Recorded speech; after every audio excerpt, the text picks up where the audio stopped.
Okay, and it'll just be the first section where our guest speakers are presenting to you. So as we move into the question and answers and the breakout sessions, then the recording will be stopped and we can share this with anybody afterwards as well.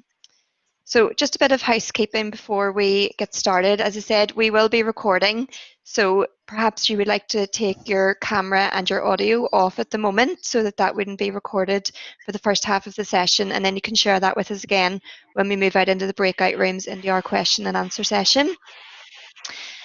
This session, we do want you to get as much from it as you possibly can, so we do encourage you to get as involved as possible. And you'll see that my colleague Brian is using the chat facility at the moment just to get you to enter in your degree subject.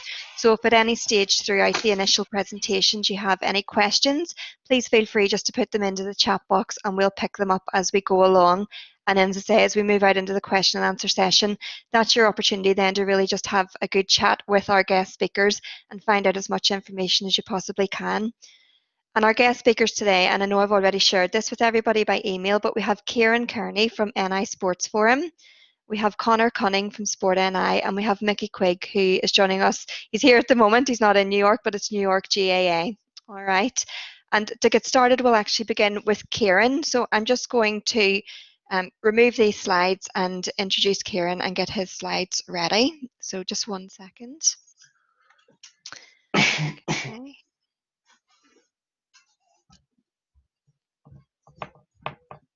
Okay, so Kieran, can you see your slides okay? Yeah, everyone's fine. Okay, so over to you. And if I could just ask our students to put themselves on mute just to avoid any interference as we go through. Okay, thanks for that, Laura. Thanks to students for coming along, taking part in this session. Hopefully you find it valuable, and certainly if obviously there's any questions, feel free to ask. Just to give you a wee bit of overview about myself and kind of my own experiences. I studied a National Diploma in Leisure Studies. That was at Ballymena Tech, it would have been at the time. I left secondary school. The school I went to, Garn Tower, weren't going to provide A-level PE, and I always felt that PE and sport is where I wanted to go to, so that wasn't being offered as an A-level subject, so I decided to go and do a National Diploma in Leisure Studies, which took along that part of that. Myself and a few friends actually then, I think there's 4 of us went together to Abertay University in Dundee. At that stage, actually, Ulster University, I think, maybe only had 1 sports course, and it was probably the most subscribed course around at the time. But I always had kind of had a notion that I wanted to go away and study. So I studied a BSc in Sport, Health and Exercise, and I actually in Scotland, you can study for a degree and get that done in 3 years, and your 4th year only would apply to your honours. So I actually kind of studied for 3 years and got a BSc, and instead of doing my honours, I decided to, I probably wasn't maybe the best student in the world, whether this is probably the right thing or not to be saying, but I wanted to stay around. I had a lot of friends, and I decided to put myself forward in the student elections to become vice president of the student union, and I was able to hang around for another year, but I just felt that instead of doing the honours, actually the year's experience and joining the student union would be more beneficial if I was coming out with the 3-year degree. I just felt that if I was coming out at that time against my kind of classmates who started in 2003, that if I actually had a full-time year's working experience, that possibly I might be kind of ahead of them in any pecking order, looking for kind of jobs or anything. So, and that's what I've done. I had a really, really good year, and just decided to go home after that year. So that provided me a kind of a lot of skills going forward. I spent a year then as PE technician at Cross and Passion College in Ballycastle, support role for the PE staff. So doing some coaching of some of the sports teams, support, set up, etc. for PE classes. And then in 2008, an opportunity came up with the GAA. At that time, there were a number of development officers being sought throughout and I went for a job to go back to Scotland, and I spent 3 years as kind of the development officer for Scotland, primarily working in and around the Glasgow area, but it actually allowed me to recruit coaches in Dundee and Edinburgh, which were about an hour and a half away from Glasgow, which meant I wasn't going to be doing the coaching myself, so I kind of done that. So it gave me an opportunity then to work along managing staff, managing coaches at that stage, and quite an eye opener. I suppose then 2011 decided it was kind of time to come home, and I took on a role with Ulster Camogie, which was kind of administration manager. So it was going away from the coaching nature of being involved in sports development into more the administration, governance, fixtures, and also then I had kind of funding programs to submit for searching for funding from the likes of Sport NI, etc., and also management, as I say, of staff. So that was really good. And then that role was based in Armagh, and then I moved on to the current role. I kind of got a bit of an interest in the background scenes of sports development with regards to administration and governance, communications. So moved to a role with the Northern Ireland Sports Forum, which I've been here for about just over about 6 years, and that's really the umbrella body for sports governing bodies. So we're a membership different to Sport NI. So we provide governance capacity, lobbying, a lot of advocacy work at the minute, speaking an awful lot to government, to Sport NI and Department for Communities, etc., about the need for investment in sport, why sports clubs, sports governing bodies need particular supports, and also trying to make them a bit more self-sustainable in their outlook. So it's a very, very wide-ranging role, but it's really good. You're dealing with 70 different governing bodies of sport on a particular week or month. So the challenges that the big sports face are obviously very, very different from the challenges that the smaller sports face. So it kind of gives me a good overview of various things. So I suppose looking into trying to provide kind of any advice or any support for yourselves, I've thrown in a couple of quotes, and my Harvard referencing was never good when I was at university, so I didn't. And if you Google particular quotes, you'll get a lot of different people claiming to have stated this quote at the first time. So, but I'm sure it's something you've heard before. So if you find a job you enjoy doing, you'll never have to work a day in your life. Over the last number of years, I've worked closely with the university, Brian, and some of the graduate internship programs, whether the with Santander scheme or moving forward various different schemes to try and find students who are coming out of university to provide them that kind of graduate 6-month program. And one thing that I would always say is, I suppose a lot of students think, right, okay, that's great, now I'm finished studying, so it's time to get a job.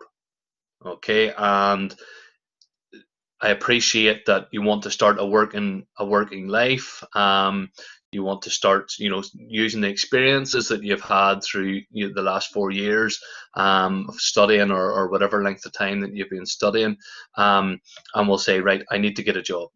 But the one thing I would always say is try and fit a job or a job. Either the first one is probably going to be a stepping stone to something that you would want to see kind of later on in life.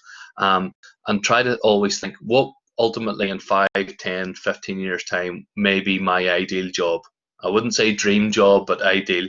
And what can I do in that period in between times to help get that job?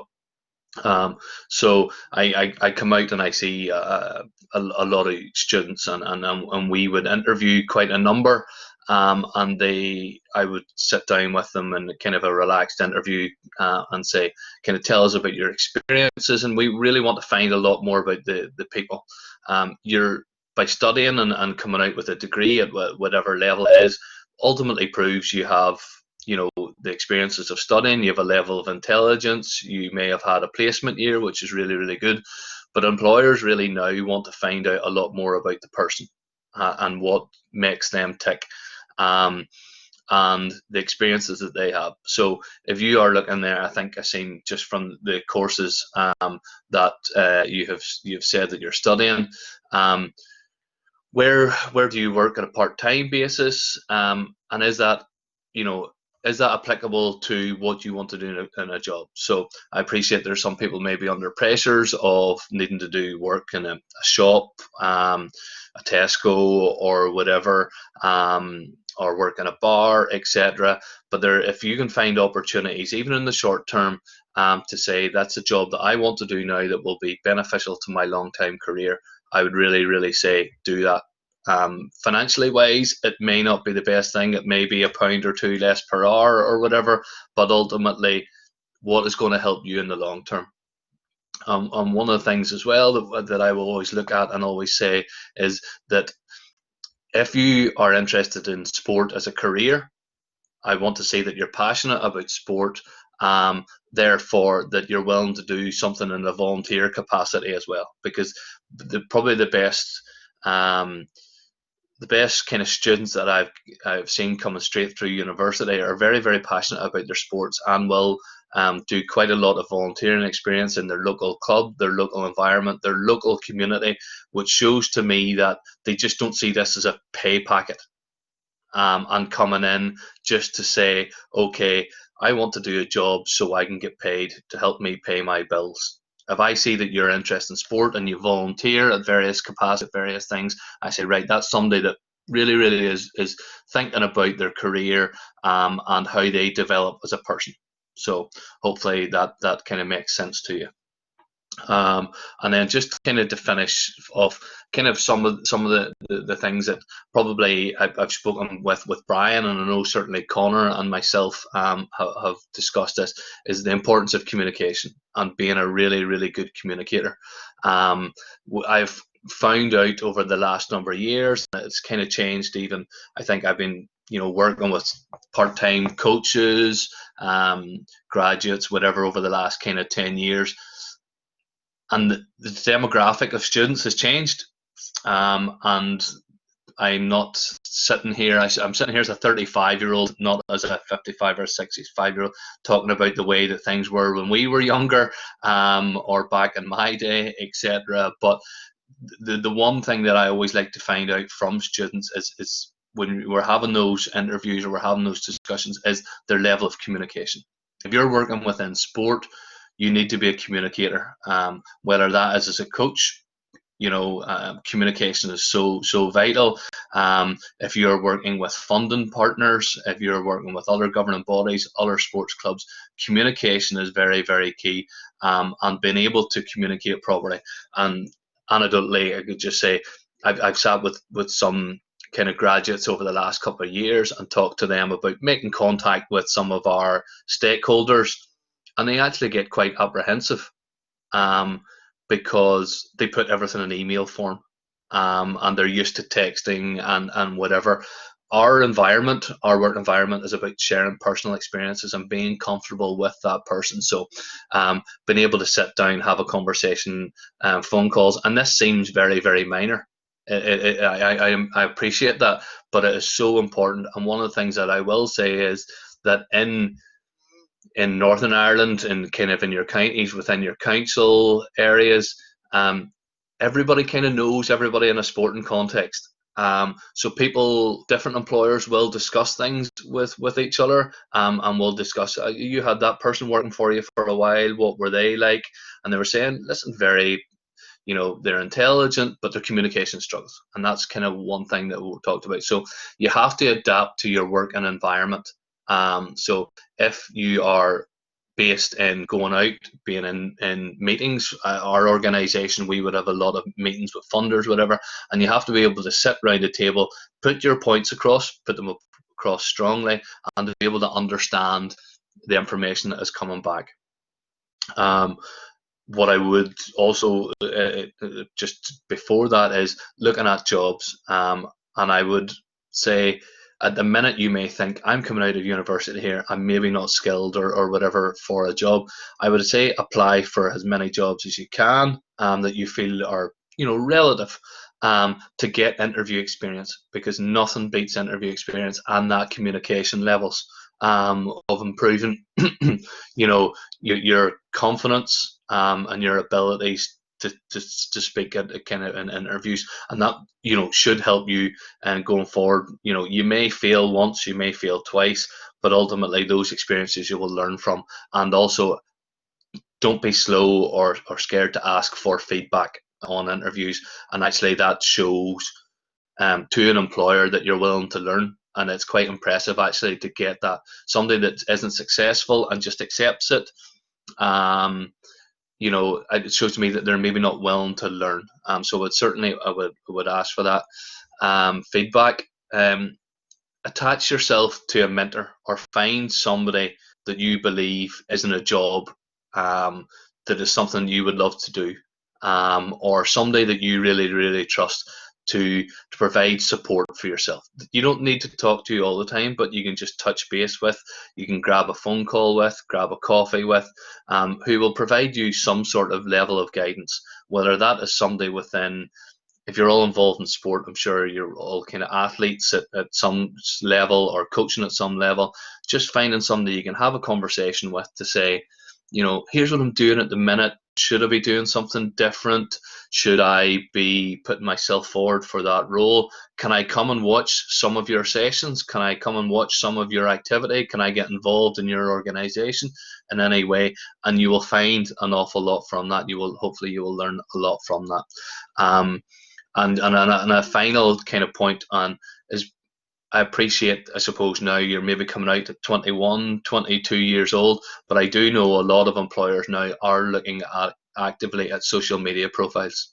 And I have not recruited various students based on quick views of their social media profiles, because I want to see, yes, I appreciate the age profile you are, and I would like to think back to when I was 20, whatever stage of coming out of university.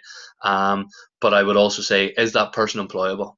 Am I confident in putting that person representing my organization? And the likes of ourselves, Sport NI, spend an awful lot of time either on the culture of the organisation, and we need to be confident in the people that we are putting forward representing our organisation, and that those people are going to represent us well, and that other things that they may be doing in various guises are responsible to a degree. So it's just a kind of a final clause, kind of looking forward. So, and I think that's basically it, Laura, from myself.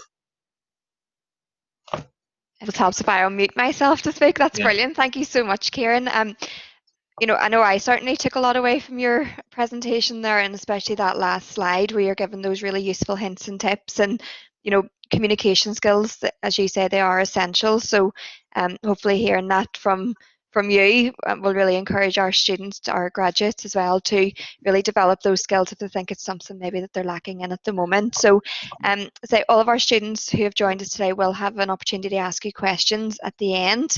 Okay. And if you want to populate them into the chat box, that's not a problem at all. So thank you, Kieran. And we're going to move on now to Connor as our second presenter. Now, Connor actually has 3 different documents that he would like to share with you. So, Connor, which one would you like to share first? And I can... Let me see. If we go for competency framework first, yeah, Laura, and then we'll go for the DNA one, and then the wee PowerPoint slide just at the end.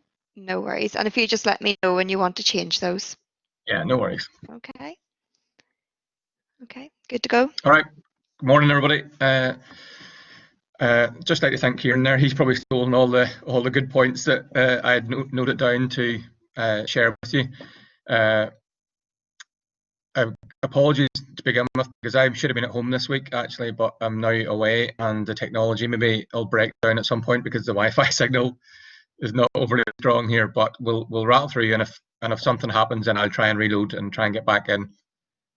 So, as Kieran was saying, this is an important probably time for you all, and it's probably a good opportunity for you to get a range of different views on what's going on out there at the minute. My role within Sport and I is I manage the Everybody Active 2020 participation programme, which is an investment of 6.4 million over a 5-year period. So it's a significant programme, and that is working with all 11 councils across the board. Basically, it does what it says in the tin. It's getting everybody out and getting them active, no matter what that may be.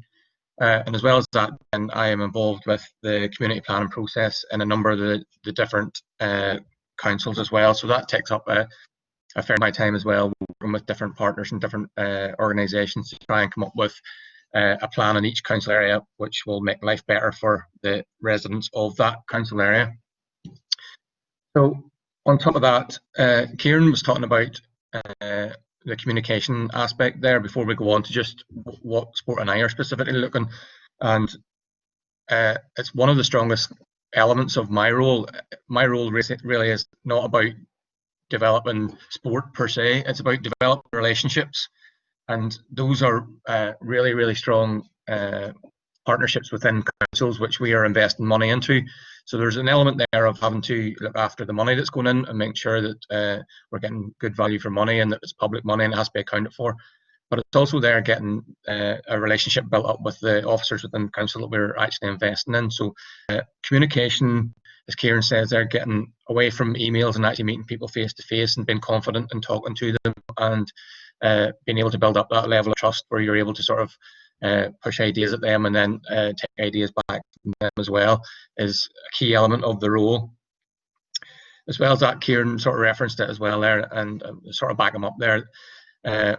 Northern Ireland is a really, really small place, and especially within that sport and physical activity and physical recreation areas are tiny, tiny pools of people. So in the grand scheme of things, anything that happens, people know about and they share information. They're always talking, they're meeting at different networks and all. So if you're involved in any of those things and you're making a good impression, that's a really positive thing. But also the opposite end of that scale applies as well, whenever it's such a small pool of people that are working in this area. So I have pulled up here just an idea to give you an idea of the skills and attributes that Sport and I, this is based around the one from the civil service. Sport Northern Ireland is an arm's length body, so we're not technically civil service, but we base a lot of our stuff around what the civil service sort of expect of their workers as well. So Laura, are you able to flick down through this document? The little arrow at the side at the bottom, you can flick through yourself if it's easier. Go across then. Yep. Is that okay? Yeah, there we go. And in this document, I'm not going to labour it too much. I'm not going to go through all 25 pages and really labour the point, but there's 4 key work areas or 4 key skills areas that we would talk about that we would be looking for people that we're going to employ. So first one's leadership, creativity, excellence and teamwork. And if you go through this document, if I can slide it along, you can see each one of those is given a description as to what we are exactly talking about. So in each one of those key areas, we'll be testing the skills. And if we go on through here, each one of those broken down, you can see there for creativity, flexibility and innovation, building capacity. So for creativity, it gives you a bit of a framework to start looking at the actual skills that you will need to develop around creativity. It's not just a heading to shoot on with. So it'll be about developing your skills of innovation and looking at capacity building and what you're doing maybe in your volunteer roles to build up your club or the people that you're volunteering with or whatever it may be that you're working with. So that's just one example. I'll flick through it here.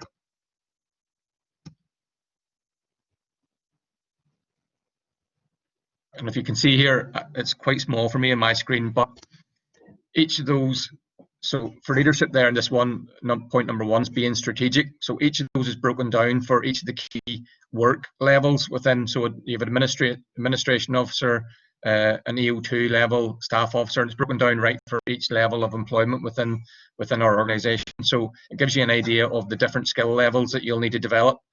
and the key skills that go within each of it. So if you see there, that's just for being the point one, being strategic, and that's broken down across the board, right up to grade 5, which is director level and above. So that's the kind of skills and competencies. I'll not labour the point because, as you see, if I flick through here, you'll see it's broken down there for each of the different things within each heading. So there's maximising impact. So you get an idea of the flavour of, if you are looking to go into any sort of employment, an employer will have this broken down. The skills framework basically will have it broken down for you, and the skills that they're going to require of somebody coming in at each of the different levels, depending on which they're going out for at that stage. So, Laura, do you want me to fire up the DNA, and I'll just show you how that's sort of broken down for Sport NI especially.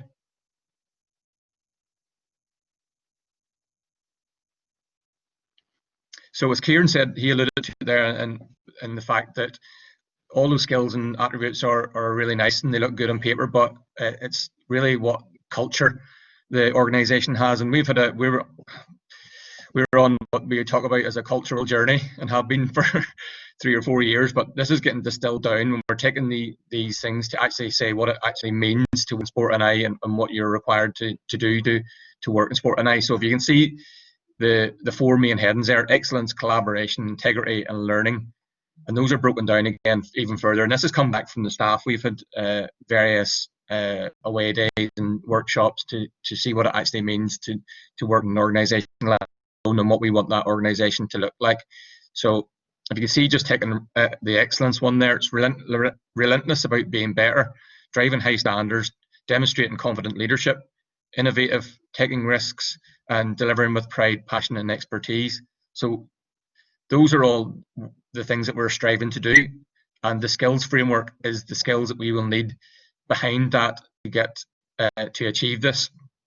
So, and you can see there at the very end, I think it was mentioned earlier as well, is learning, growing yourself in the organisation and the sector. So it's once you finish your degree, that's not where it stops in terms of your learning. That's probably the beginning. The degree gives you the one of my colleagues, he's now Dr. Paul Donnelly, he always says that the degree is just a ticket to the show. And once you're at the show, then that's when the work starts and you have to really start to graft and learning. And as Kieran talked about earlier on, it's about learning all those soft skills that maybe we're not massively comfortable with when we're younger, but those are the kind of skills that are out there and we really, really need to develop. It's been able to present, it's been able to stand up and talk in front of people, it's been able to go into a room and work with partners and get your points across and take their points on board and develop programs and projects from that. And taking that on board, I've been involved with the graduate leadership program with UU for, I think we've had five people through. We're on our 5th person at the minute. And Kieran's correct in the fact that the interview process, now, while it wasn't a formal interview, I would have sat each of them down and we would have had a really good chat about what they do outside of their degree and what they're actually bringing to their local community in terms of their volunteering or they work in a shop. But if they're working in a shop, what else are they doing to promote themselves and promote the work that they want to be involved in? And I have to say it's been an absolute roaring success for us, that graduate leadership program. And the 4 people that came with us, I was able to keep them on on a part-time basis with us in a temporary capacity. They were working full-time, obviously, but all 4 of them, I would still have had them with me if I had my choice. But all 4 of them went on from us having a year or more experience and went on to other jobs in the sector or even outside the sector. But they were jobs that were on the next level up because they had the skills and all the attributes to back that up. And we've still got one with us at the minute. Connor is with us at the minute, and he is working on our social media. And he's kind of been thrown in the deep end because of this COVID crisis. He is now flat out managing our social media and getting out posts to try and back up the messages that the government want us to share around our sector. So for him, it's been it's not been a great time for any of us, but for him in terms of work capacity and getting his skills developed, it's been a really sharp learning curve for him. And I would say at the end of this, he will come out as a prospect. if you want to just share the last one, Laura, I'll just wrap up with.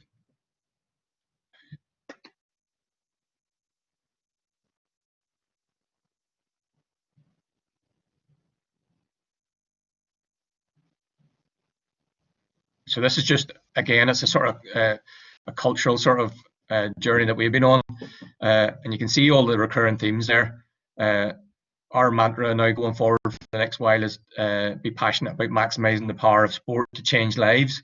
So you can see how that it's not technically about developing elite athletes.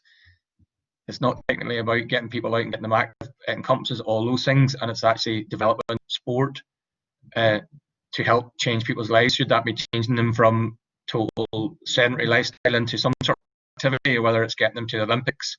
It covers that whole spectrum. So you can see the scope of the work that we will be involved in and the partners that you can think of just off the top of your head. You're thinking schools, preschools, councils, you name it. Their health, education, all those partners are going to be involved, because that's a lifelong journey from cradle to the grave, as they talk about. And you can see all the stuff around the outside there. What's it going to take? It's going to take investment, expertise, services, operations to get there. So the scope of that is massive across the board. So there's opportunities in there.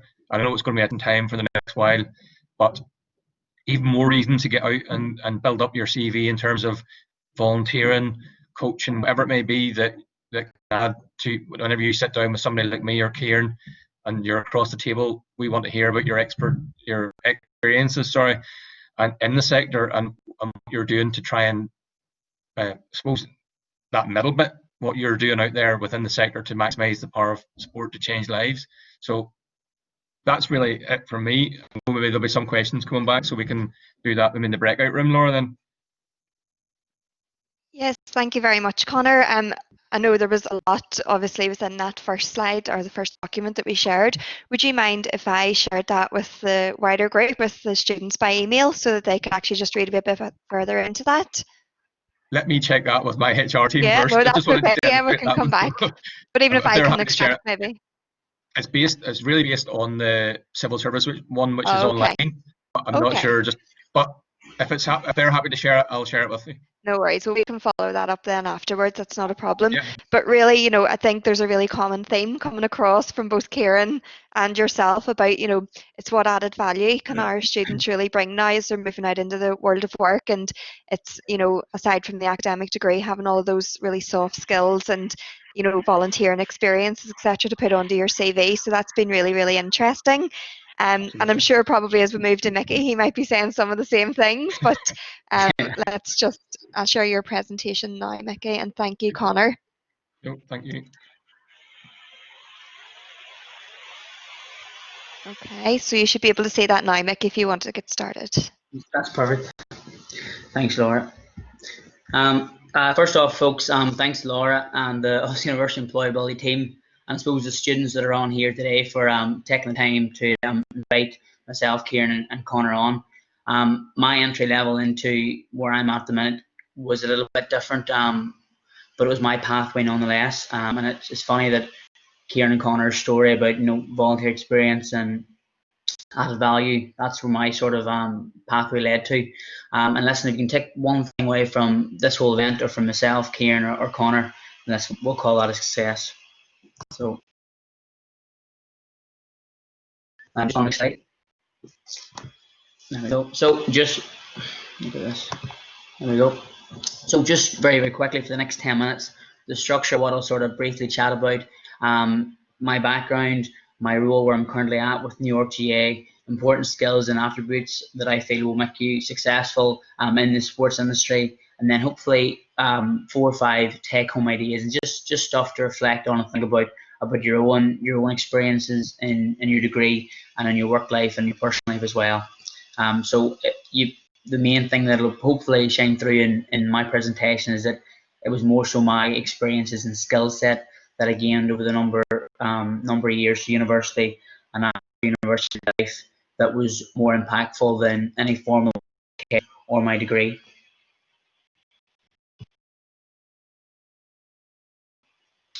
My background, I graduated in drama, so I'm probably the one here, maybe not from a sporting background, but I graduated in drama from Ulster University back in 2014.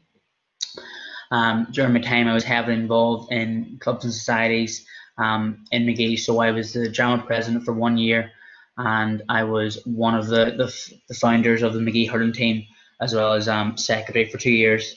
They just couldn't get rid of me. After I graduated, I spent 3 years working at Ulster University Student Union. So I spent 2 years as the VP of the McGee campus, and then 1 year of doing campaigns and communications officer across the 4 campuses. And really, in those 3 years, the experiences that I got was absolutely invaluable, from running different projects, linked with university staff, stakeholders, running campaigns, especially in different meeting scenarios. It was just the experience I got, and the value, like, it really couldn't have been topped. After I left Ulster University Student Union in 2017, I suppose halfway through the year, I had an idea I didn't want to stay, and it's fun with Kieran sort of keep so I applied for internships and partnerships, and I went to London once, I went to Dublin 2 or 3 times, Belfast, and I kept getting rejected from these internships and jobs. But like, I just took something away from it, whether it was I was unprepared, whether I didn't know what I was talking about, whether I could have needed a certain skill set that needed to be upgraded. Like, as Kieran sort of outlined, like, you need to keep learning from your mistakes to actually push on. So then I suppose in around May 2017, I applied for a cool camp job in New York. Successful. So I was to cool camp job for a number of weeks, just to have something to do, something, bit of cash in hand, when I was applying for marketing jobs and community practice jobs in New York. So I did the cool camp jobs for the 3 weeks, enjoyed it, got on really well. The hurling development officer for the county board had actually resigned a few weeks beforehand. I was leaving at the end of the camps. My boss took a liking to me. I remember the meeting, he called me in and said, "Listen, you've got a good work ethic. You're a good coach. You've the right personality. You come from a meeting in front of the county board, and the job is yours to lose. Like, if you want it, so just come have a conversation. We'll take it from there." So we took it from there. I was successful. I had a marketing job actually lined up after that, but I decided to give the GA with something I was passionate about. I suppose if you just look there at the bottom, with my experience in GA since I was maybe 19, I have 8 years coaching, from underage teams to Derry County teams to adult camogie. I'd say at one stage or another, I probably coached every coach at McGee, maybe bar the basketball. But I just really had a passion for it, and really loved working with teams and working with people. I have 6 years referee experience. A lot of friends wouldn't say that's good referee experience, but I'm still on the pitch anyway. And I suppose how I got involved is I took a look at the refereeing around there, and I just thought, you know what, I can probably give it a try. If some of these lads are right refereeing, I'm sure I'm going to do a better job. So it was really one of those things, put your money where your mouth is. And then 17 years of playing hurling and football, not very well, but I think it's more the fact that I really enjoyed it, and the skill set that I got from my sport and from my experience in the union were absolutely like second to none. And I'll talk about them skills in a few slides. So yeah, that's just a picture there is our first ever win in Celtic Park in 2015. It was a great day. So my current role, so as I said, I was the hurling development officer for New York for 2 years, and since September I've become the games development manager. So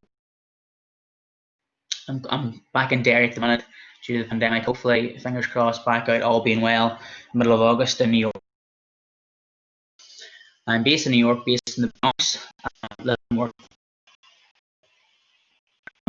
The role, I work with all 4 roles in both youth and adult level, and I've sort of tried to condense my remit, my job description into three main areas. So the first one is games opportunity.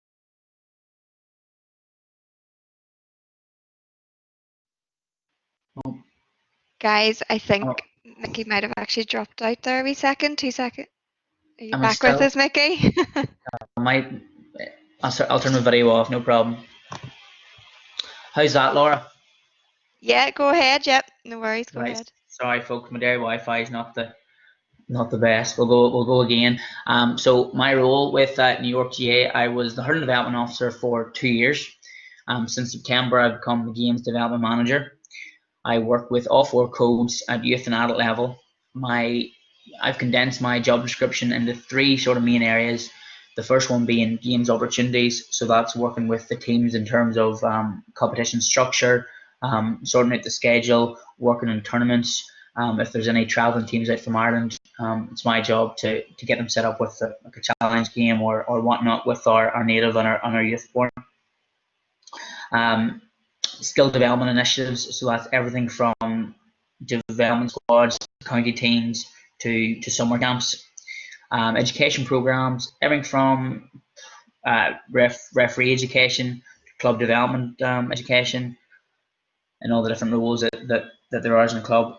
Coach education, so going out into the clubs and running coaching sessions. So say there's a club that have a U12 team that want an area or certain skill, focus on the session. It's my job to run the session for them and feedback and upskill the coaches. So with New York, we're actually partnered with Connacht GA, who would be absolutely lost without, as well as obviously Crow Park. Most people I work with are all volunteers. There's 2 members of staff in New York, myself and hurling development officer, and that's really it. We're very fortunate to be working with hard-working volunteers and passionate volunteers, and I suppose you find that when you do work in the sporting industry. So I'm just going to touch lightly on the important skills that I think are very relevant and important in this industry. So the first one, as Kieran and Connor's actually touched on, and we didn't talk to each other before this, so it's just funny that the theme keeps coming up. But communication, and this relates to everything from one-on-one meetings to be able to present in front of a group of people, talking to coaches, talking to kids. I mean, if I'm delivering an under-8 coaching session, it's very, very different to how I'd approach a U12 coaching session, and it's about knowing your audience. I suppose it relates back to verbal and non-verbal communication styles as well, and whether it be an email, whether it be a phone call, whether it be a face-to-face meeting, it's all about building relationships and working with individuals. And when you're working with individuals, you sort of learn to, who needs a little more pull, who needs a little more push to get the best out of them. But again, if you don't have them communication styles or structures built up as a skill set, then you won't be able to manage expectations with people, especially in the industry. Organization, and I've placed this in here because I think it's important to, that you're able to juggle different different balls, like spin numerous plates at the one time. But the biggest thing here is preparation, and as Kieran and Connor touched on as well, I don't think you can prepare enough for whatever you're doing, whatever project or whatever it is in your personal life or in your work life, whether it's a job interview, whether it's a project, whether it's you're taking a coaching session. Like, I cannot stress the importance of being prepared, especially with the world around us at the minute. I think when you're prepared, you're given the full potential of what you're capable of, and you're delivering something in confidence, and that just shows that you know what you're talking about, and you're ready to deliver. Third one there is just being creative. I had problem solving here, but I think creative is probably the better word. It covers problem solving, it covers taking your own initiative, working on your own intuition, especially with everything going on at the minute in the pandemic. A lot of different roles and jobs and people in the roles have had to deliver their job description or deliver what they've said they do, but in a entirely different way. So the GA, we've all got used to doing virtual trainings online, myself included, even though there's a 5-hour time difference, but we get through it. as well as the numerous webinars that are taking place as well. So it's brilliant to see that, especially in the GA, that we're able to adapt and still deliver like the need for coaches and for players. Leadership, I should put leadership here because I think it's important to be. I think there are certain things go hand in hand. So being a leader, but also being a team player, being able to be a good communicator, but more importantly, be able to be a good listener as well, especially when you're working with people. And the more, I suppose, up the ladder you go, the more responsibility you're given, whether it be working on projects or working with people, and then you're given the task to delegate as well. And that's something that I've had to get used to over the last number of months. Delegating different positions, delegating different positions to different people's strengths, and making sure that it's not always about you taking the job on yourself, but the job being done to the best possible way and in the right time frame. And then I put this last one in, and maybe listen, Kieran and Connor, maybe see what they. I think sometimes in this day and age, because I think you're working with people, there needs to be a certain level of outgoing, be that personable. I think when you are, you have a little bit of crack in what you're doing, people feel more obliged to trust you, and you get a lot more done. But at the same time, there is a balance between having a little bit of crack in the job you're doing and being a professional at the same time. And it's about getting that balance, and sometimes people don't get that balance, and I've seen that firsthand too. That people go in, first time and trying to be the best friend to everyone when the relationship isn't quite built up yet. But yeah, those are just a few skills to think about in yourself. And then just my last slide here, idea to think about. And these are just questions to ask yourself. And again, Kieran Connor's touched on a good few of these already. But first one is, are you active online? And this is really, really twofold. So on your LinkedIn and on your Twitter, are you making the right connections? Are you making the right networks? Because like I promise you this, the more connections you have, the more opportunities that will arise. And about sharing stories and sharing information that you're passionate about, and being able to sell yourself is one of the soft skills that are important as well. But the also thing that is Kieran's funny touched on, that you are employable and that you are professional online as well. And listen, I know what that's something to be more easy said than done, especially if you're coming out of university as a 20-21-year-old.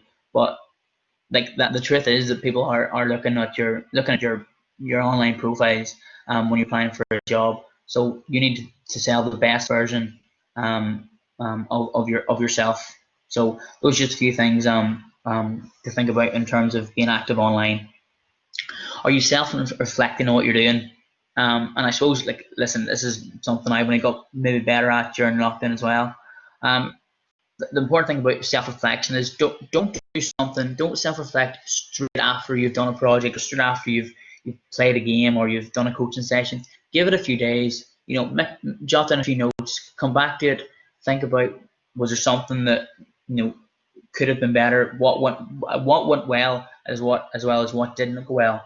I think improvements mean you're learning, and learning means you're getting better. So this works for as much as your work life and your personal life as well.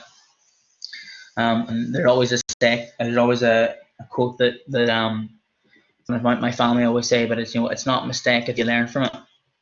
And that's something I was always told very young, and something that I've taken with me. If you make it twice, that's on you. But if you make it once, learn from it. Third one there is, are you invoking blended learning?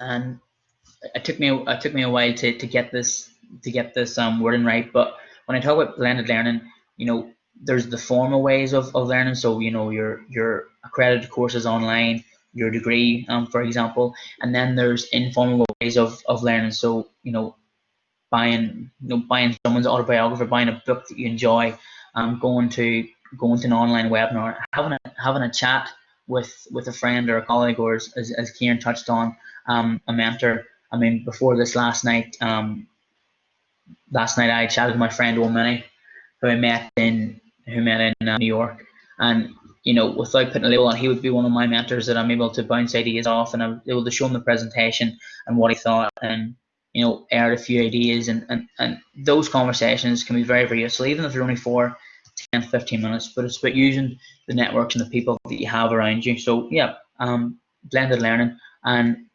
just lately on that, just something I've picked up on too. Don't this sort of relates back, and we'll go to the next slide or the next point, but how are you using your time?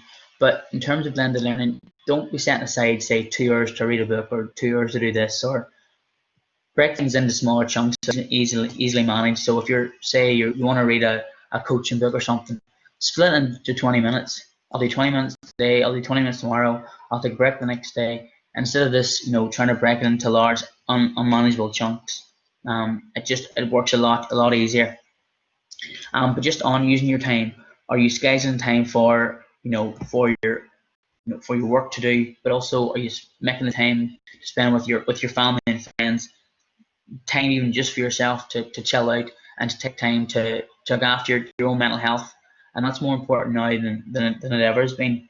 And I suppose when you come back to your work life or your professional life, whatever your job or whatever you're looking to do, you come back refreshed and more motivated. And I suppose that's now the whole chat about 4-day week is in a conversation, because people know they can get the maximum impact for the most efficient use of their time. So those are just a few things to think on, folks. As again I said, hopefully if you took one thing from me, Kieran, or Connor chatting, we'll call that a success. Thanks for listening to me. Laura, thanks for having me. Looking forward to the breakout sessions if there's anything you want to ask me. So thank you. That's brilliant. Thank you so much, Mickey. And again, lots of information contained there within your slides. But I think in general, across all three presentations, I'm sure Brian will agree with me in this one, there's been a common theme about making the most of your time, about building your networks, about making sure you're enhancing all of your soft skills and getting even some volunteering experiences. And I think even Mickey, your final point there about taking care of yourself, okay, because we are in very unprecedented times at the minute and it's very stressful. So can you take a wee bit of time out and just make sure that you're okay as well? So I say thank you so much to all three of our guests, and I'm sure our students have found that really, really helpful. So